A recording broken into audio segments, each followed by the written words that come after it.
What is the greatest lesson that you have learned in your life? Can you recall that moment, that situation, that experience wherein you were able to extract something beautiful? Perhaps a beautiful lesson that you are carrying until today. And would you agree with me that the greatest lessons did not come from your triumphs, your wins, your successes, but rather your greatest lessons came from your trials, from your suffering, from pain, from loss, from problems. And yes, my friend, wisdom. Wisdom is extracted from adversity. Can you think of the wise persons around you? These wise people, they have deep thoughts. Why? Because deep thoughts came from deep valleys. Because they've been through hardships in life and they were able to extract wonderful lessons. They are stronger now, they are better now, and they are wiser now. Which leads me, my friend, with what we are going through right now.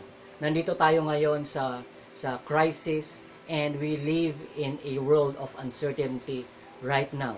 And many of us are governed by bad fear. Yes, we have bad fear, we have good fear, but we will talk about that in the next videos. And yeah, let's talk about this crisis. My question is, how are you dealing with it? How are you dealing with this crisis today? Let me give you an assignment.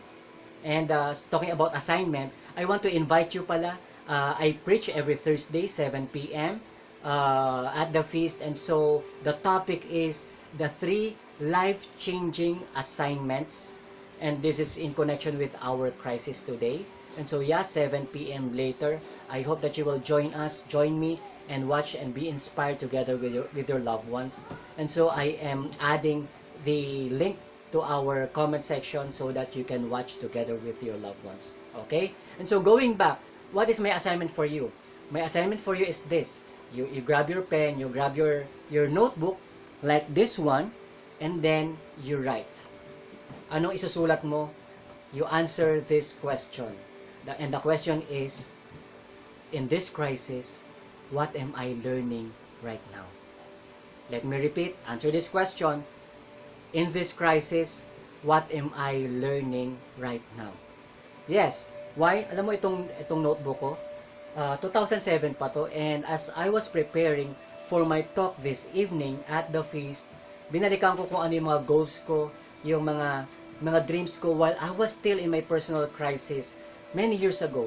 So remember, 2007 pa ito, and yes, 13 years after nagamit ko pa. You know what? In this notebook, I wrote this poem. Actually, hindi ako nagsulat nito, and this is one of my foundational poem many years ago, and I want to share this with you. Maybe you are familiar with this, or you're not familiar with this, but I want to recite this with you, and I hope that this poem inspires you and serves you the way that it inspires me many years ago and until now. The title of the poem is Don't Quit. Don't quit. When things go wrong, as they sometimes will, when the road you're trudging seems all uphill, when the funds are low and the debts are high, when you want to smile but you have to sigh, when care is pressing you down a bit, rest if you must, but don't you quit. Life is queer with its twists and turns, and every one of us sometimes learn. And when a failure turns about, he might have won had he stuck it out. Don't give up though the pace seems slow. You may succeed with one more blow. Success is failure turned inside out, the silver tint in the clouds of doubt. And you may never can tell how close you are. You may be near when it seems so far. So stick to the fight when you're hardest hit. It's when things seem worst that you must not quit.